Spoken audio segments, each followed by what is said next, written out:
I'm Ron from Coleno, the leading accounts receivable official suite app. Today I'll show you how to view the status of GL audit numbering sequences in NetSuite.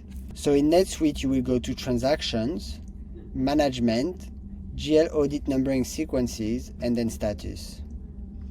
So what you need to understand on the status page that the information provided includes the sequence name, the numbers assigned, percent complete, status of the run, the message, and date range. The different status that you can have here are pending, processing, deferred, complete, failed, retry, and cancelled. If you want to have more tips deeper into that, I would recommend you go into the description of this video, subscribe to the NetSuite newsletter for tips and tutorials, and I'll see you in the next one. Bye bye.